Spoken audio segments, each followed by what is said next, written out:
تلنگانہ کابینہ کا اجلاس 25 اگست کو چیف منسٹر ریونت ریڈی کی صدارت میں منعقد ہوگا۔ اجلاس میں مجالس سے مقامی کے انتخابات، 42% BC تحفظات اور اسمبلی اور کونسل کے اجلاس کے انعقاد پر فیصلوں کا امکان ہے۔ اسمبلی میں کالیشورم پروجیکٹ پر justice PC Ghosh commission report کی پیشکشی اور مباحث کی تاریخوں کا تعین کیا جائے گا۔ جسٹس گھوش نے 30 ستمبر کو اپنی رپورٹ حکومت کو پیش کر دی ہے اور کابینہ نے رپورٹ کا اسمبلی میں پیش کرتے ہوئے مباحث کے بعد کارروائی سے متعلق فیصلہ کرنے کی تیاری کر لی ہے۔ کالیشورم پروجیکٹ پر تحقیقاتی رپورٹ کے خلاف سابق chief minister KCR high court سے رجوع ہوئے، لیکن انہیں کوئی عبوری راحت نہیں ہوئی۔ حکومت مکمل رپورٹ اسمبلی اور کونسل میں پیش کرتے ہوئے تفصیلی مباحث کے حق میں ہے۔ گنیش تہوار کے بعد اسمبلی اجلاس طلب کیے جانے کا امکان ہے۔ مجالس مقامی کے انتخابات پر بھی کابینہ میں مباحث ہوں گے۔ کانگریس کی پولیٹیکل افیئرز کمیٹی کے اجلاس میں تحفظات پر عمل آوری سے متعلق فیصلوں پر کابینہ میں جائزہ لیا جائے گا۔ تلنگانہ ہائی کورٹ نے ایک اہم فیصلے میں برقی پولز پر غیر لائسنس یافتہ کمپنیوں کے کیبل وائرز نصب کرنے کی مخالفت کی ہے۔ عدالت نے واضح کیا کہ گریٹر حیدرآباد میونسپل کارپوریشن سے لائسنس حاصل کرنے والی کمپنیوں کے کیبل وائر نصب کیے جا سکتے ہیں جنہوں نے لائسنس حاصل کیا۔ رامنتا پور میں کرشنا جنم اشٹمی کے موقع پر برقی شاک سے 5 افراد کی موت واقع ہوئی تھی۔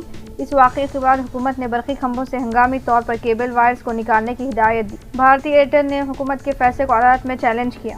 کیبل وائرز نکالنے سے شہر کے کئی علاقوں میں انٹرنیٹ خدمات متاثر ہوئی۔ جسٹس ناگیش بھیماپاکا نے آج اس مقدمے کی سماعت کر کے فیصلہ سنایا۔ عوام کی زندگی کے تحفظ کی اہمیت پر جسٹس بھیماپاکا نے جذباتی ریمارکس کیے۔ رامنتا پور واقعے کا حوالہ دیتے ہوئے جسٹس بھیماپاکا نے کہا کہ ایک بچے کو اپنی سالگرہ کے دن والد کی چتا کو آگ دکھانی پڑی اور اس واقعے سے مجھے کافی دکھ پہنچا۔ برتھ ڈے پر کیک کاٹنے کے بجائے 9 سالہ بچے نے حادثے میں فوت اپنے والد کی چتا کو آگ لگائی۔ جسٹس بھیماپاکا نے کہا کہ رامنتا پور واقعے کی ذمہ داری قبول کرنے کی بجائے محکمہ جات کے ایک دوسرے کو ذمہ دار قرار دے رہے ہیں۔ محکمہ جات کے رویے پر برہمی کا اظہار کر کے جسٹس بھیماپاکا نے سوال کیا کہ انسانی جانوں کے نقصانات کے لیے کون ذمہ دار ہے؟ اس واقعے کے لیے تمام ذمہ دار ہیں اور سماج کا سر شرم سے جھک جانا چاہیے۔ انہوں نے کہا کہ غیر واضح قوانین کے ذریعے عوامی جانوں کا تحفظ کس طرح ممکن ہے۔ جسٹس بھیماپاکا نے درخواست گزار کے استدلال پر برہمی ظاہر کی کہ کیبل وائروں کے وزن سے برقی کھمبے متاثر ہو رہے ہیں۔ انہوں نے کہا کہ مستقبل میں اس طرح کے واقعات کو روکنے کے اقدامات کیے جائیں۔ درخواست گزار کے وکیل نے جب یہ کہا کہ کھمبے پر کیبل وائرز میں لائسنس یافتہ یا غیر لائسنس یافتہ کی شناخت کرنا ممکن نہیں ہے۔ اس پر جسٹس بھیماپاکا نے کہا کہ کرنسی نوٹ پر موجود گاندھی کی بہتر طور پر شناخت ہو جاتی۔ جسٹس بھیماپاکا نے ہدایت دی کہ برقی پولز پر صرف لائسنس یافتہ کیبل وائرز کو برقرار رکھا جائے اور غیر لائسنس یافتہ کو اجازت نہ دی جائے۔ پرانے شہر میں میٹرو ریل کا خواب شرمندہ تعبیر ہونے لگا ہے۔ حیدرآباد میٹرو ریل نے دارالشفا تا فلک نما راہداری پر پلرز کی نشاندہی مکمل کرنے کے بعد کئی مقامات پر پلرز کے لیے کھدوائی کا آغاز کر دیا ہے۔ حیدرآباد میٹرو ریل سے دارالشفا تا فلک نما راہداری پر کاموں کے دوران حصول جائیداد اور انہدامی کارروائیوں کے ساتھ فلک نما پر پلرز کے لیے نشاندہی و کھدائی کو بھی شروع کر دیا ہے۔ دارالشفا سے منڈی میرالم، کوٹلہ علیجہ، سلطان شاہی، دائرہ میر مومن، ہری باولی اور شالی بنڈے تک حصول جائیداد کے علاوہ علی آباد، انجن بولی، فلک نما کے قریب پلرز کے لیے کھدوائی شروع کر دی گئی۔ حیدرآباد میٹرو ریل حکام کے مطابق اس راہداری پر پلر کے مقامات کی نشاندہی کو مکمل کرنے کے منصوبے کے مطابق کاموں کو انجام دیا جانے لگا ہے اور پلرز کے لیے نشاندہی کر کے انجینئرز نے کاموں کا آغاز کر دیا ہے۔ پرانے شہر میں میٹرو ریل کے کام جس طرح سے کیے جا رہے ہیں، ان کو دیکھتے ہوئے کہا جا رہا ہے کہ حکومت کے نشانے کے مطابق اندرون 5 برس کاموں کو بڑی حد تک مکمل کر لیا جائے گا۔ ذرائع کے مطابق اس راہداری پر حصول جائیداد کے لیے نشاندہی اور شالی بنڈا روڈ پر انہدامی کارروائیوں کا جلد آغاز ہوگا اور مالکین جائیداد کے ساتھ مشاورت کے بعد معاوضے کی ادائیگی کر کے تخلیہ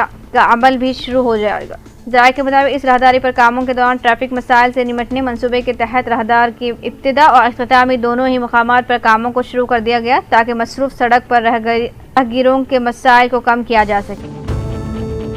حکومت نے شہر میں رات بھر تجارتی و سیاحتی اداروں کو کھلا رکھنے کی پالیسی تیار کر لی اور جلد اس منصوبے کو روشناس کروایا جائے گا۔ شہر میں رات میں تجارت کو باقاعدہ بنا کر کاروبار کے ذریعے معیشت کو مستحکم بنانے اقدامات سے متعلق جو منصوبہ تیار کیا گیا، اس پر عمل میں محکمہ سیاحت اور دیگر متعلقہ محکمہ جات نے جامع منصوبہ بندی کر لی ہے۔ اس منصوبے پر گزشتہ ماہ انکشاف ہوا تھا اور اب توثیق کی جانے لگی کہ حیدرآباد میں رات کے کاروبار کے زونز کی تیاری کے ذریعے شہر کے مختلف مقامات بالخصوص سیاحتی مقامات کے علاوہ تجارتی اداروں کو رات بھر کاروبار کی اجازت پر غور کیا جانے لگا۔ دنیا کے مختلف ممالک میں رات کے اوقات میں کاروبار اور ایسے شہر جو رات بھر کھلے رہتے ہیں، ان شہروں کی معیشت کے علاوہ ان شہروں میں حفاظتی و صیانتی اقدامات کا جائزہ لینے کے بعد نائٹ ٹائم اکنامی کو خطیت دیے جانے کی اطلاعات ہے۔ عہدیداروں کا کہنا ہے کہ اگر رات میں تجارتی سرگرمیوں کو فروغ دے کر نائٹ ٹائم اکنامک زون پر خصوصی نگاہ رکھی جائے تو جرائم کی شرح میں بھی کمی آ سکتی ہے، کیونکہ رات میں بازاروں کے رہنے اور سرگرمیوں میں اضافہ اور پولیس کی گشت وغیرہ ہوا کرتی ہے۔ بتایا جاتا ہے کہ شہر کے لیے رات میں کاروبار کے ذریعے معیشت کو مستحکم کرنے جن شہروں کا جائزہ لیا گیا، ان میں ہندوستانی شہر ممبئی بھی شامل ہے، جہاں رات میں مخصوص تجارتی سرگرمیوں کی اجازت کے نتیجے میں سال 2020 سے تجارتی آمدنی میں 15% کا اضافہ ہوا، جبکہ ٹرانسپورٹ، ریٹیل اور سیکورٹی شعبے میں 50,000 سے زائد افراد کو ملازمتیں حاصل ہوئی۔ اسی طرح ممبئی میں 5 سال میں رات کی تجارتی سرگرمیوں سے 7 لاکھ نوجوانوں کو ملازمتیں ملی اور جرائم کی شرح میں 15% کی گراوٹ آئی۔ عہدیداروں کے مطابق رات میں شہری علاقوں میں تجارتی و سیاحت اضافے سے شہریوں اور سیاحوں کی دلچسپی کے مقامات میں اضافہ ہوتا ہے اور سرمایہ کاری بھی بڑھتی ہے۔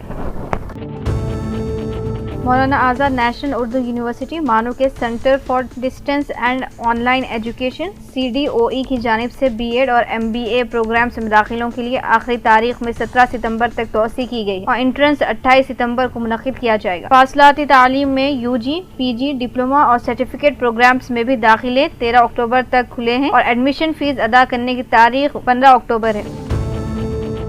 ہمارے معاشرے میں والدین اپنی ساری زندگی اولاد کے بہتر مستقبل کے لیے وقف کر دیتے ہیں۔ وہ اپنی خواہشات قربان کر کے بچوں کو پڑھاتے، سنوارتے اور ان کے لیے سرمایہ جمع کرتے ہیں، لیکن افسوسناک پہلو یہ ہے کہ بڑھاپے میں جب والدین کو سہارا اور محبت کی جب سب سے زیادہ ضرورت ہوتی ہے، بعض اولادیں جائیداد پر قبضہ کر کے انہیں تنہا، بے یار و مددگار چھوڑ دیتے ہیں۔ ایسا ہی ایک دردناک واقعہ شہر حیدرآباد میں پیش آیا۔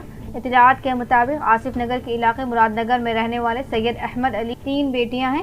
ان کی شریک حیات نے انتقال سے قبل اپنی بیٹی اسرا احمد کے لیے ایک وصیت لکھی تھی، جس میں انہوں نے اپنے شوہر کی موت تک ان کی دیکھ بھال کرنے کی ہدایت دی تھی۔ چند ماہ اسرا احمد اپنے والد کی دیکھ بھال میں کوتاہی برت رہی ہیں، جس پر انہوں نے parents and senior citizen act 2017 کے تحت کلکٹریٹ سے چند ماہ قبل شکایت کی اور 2023 میں تلنگانہ ہائی کورٹ میں بھی درخواست دائر کی تھی۔